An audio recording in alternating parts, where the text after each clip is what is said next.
When last we spoke about vampire films directed by Jean Rollins, vampire films that received a limited edition indicator release in 4K UHD. We spoke about Fascination. Before that, we had a little discussion about The Shiver of the Vampires, released in 1971, this one in 1979. Now, I got another one for you. This one released in 1997. Hi, I'm Dave Watkins, and today we're going to take a look at two Orphan Vampires, also directed by Jean Rollins. Now, this is his first vampire film since Fascination, which came out in 1979. So there's a big time lull between vampire films for him. And that was kind of his specialty. But here, now the Fascination 2 it's not really a vampire film in the sense that there's not supernatural vampires in it, but it does lean in the vampire genre. Two Orphan Vampires, on the other hand, is a return to a true supernatural vampire film for Jean Rollins, and it's a very interesting film, and we're going to talk about it a little bit more in better detail in a few minutes. But first, let's take a look at what we have here as far as the box. So these indicator limited edition releases come with a fairly impressive slip box. Now, I do like the way, now this cover, it does kind of scream, I guess, a little bit 70s to me when I first saw it, even though it is a 1997 film. But the film itself feels like something out of the 70s. Now, unlike these other ones, this and Shiver the Vampires, they're both kind of period pieces that took place earlier. Like this one in 1904 or 1905 or something. But this one seems to take place maybe in present day 97, but it doesn't feel like 97. It feels more like maybe the 70s to me, but at the same time it is closer to modern day than most of his other movies that I've seen. But it has a kind of a timeless feel to the film. On the inside here is the disc. You have a 4K disc. Like the other indicator releases I've gotten, there isn't a Blu-ray disc, so you only get a 4K disc, but you also get a very impressive booklet here that has approximately 80 pages in it, and it has, throughout it's got a lot of scenes from the movie, and it goes into some detail about the production and I guess people's reaction to the film. Now, if you look on the cover of it, the two vampire orphans almost seem like they look very close to each other, but they actually look a lot different from each other. Here they got pigtails, and one of them has red hair, but it almost looks like she's got darker hair on the cover to me. So unlike a lot of Jean Rollins' other films, this one doesn't lean quite as far into like French erotica as his other films. There's not a lot of sex scenes in it. There's no real true sex scenes in it, but there is a fairly good amount of nudity. You see both of the two orphan vampires nude a few times. So as far as the plot here, the two orphan vampires have a very creative vampire type of powers. It's different than what you would expect.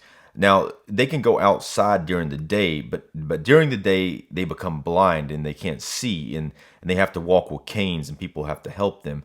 At night, after the sun goes down, they can see. They can only see blue. Everything's blue that they see, and then they go out and on the prowl. They tend to like to go to cemeteries. That seems to be like their favorite thing to do, is go hang out in cemeteries. The film starts out in an orphanage. Now, the nuns think these two orphan vampires, and they don't know that they're vampires, but they think they're the best thing since sliced bread. They think they're actually angels, and that the nuns really want to take care of them, and they even find a home for them. An older guy who is he's an eyesight professional, a doctor, and they move into his house, which kind of eventually becomes a problem for them. But I'm not going to go into great detail about that part of the plot. Now, the acting here, specifically between the two orphan vampires who are the main characters, is very well done. I really feel their connection. They have a very strong chemistry between the two women here. And they say that they have died many times and come back. So they've known each other for a very long time, they claim.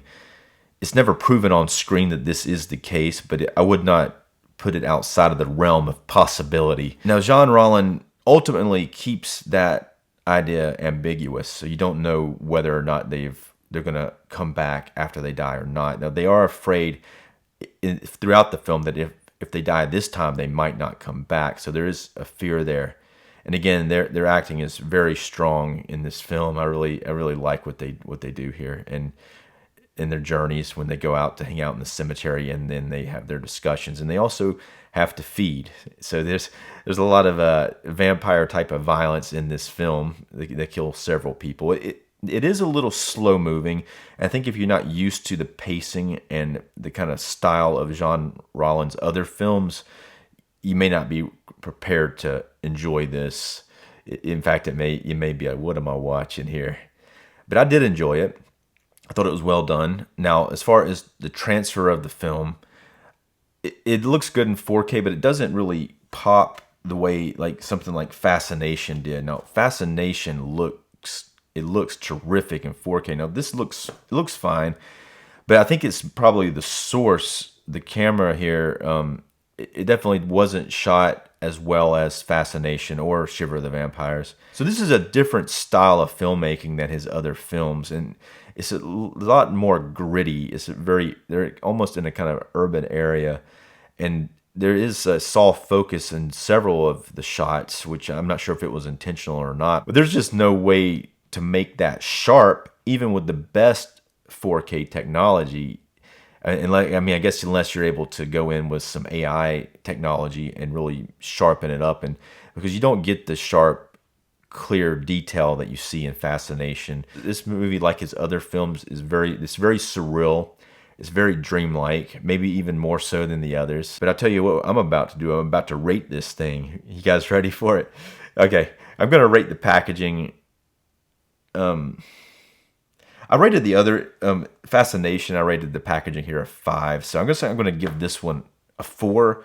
It's not that it's that much different than the Fascination. I mean, I do like the two vampires on the front, but it does kind of scream 70s at the same time. That is cool, but I'm going to go with a 4 for the packaging. As far as the film itself, I'm going to go with a 3.5. Now, I did like it. I wasn't as absorbed by it as I was with Fascination, but it's hard for me to say 3.5. I'm almost wanting to go higher than that, but I'm going to keep it at that for now. And I would recommend the film. I did think it was very interesting, especially the acting by the two women. You just have to be in a certain mood to watch this, and you have to be ready to read some subtitles unless you speak French. Anyway, if you've seen this film, let me know what you think. If you haven't subscribed already, go ahead and hit that subscribe button. I'm Dave Watkins. Thanks for watching.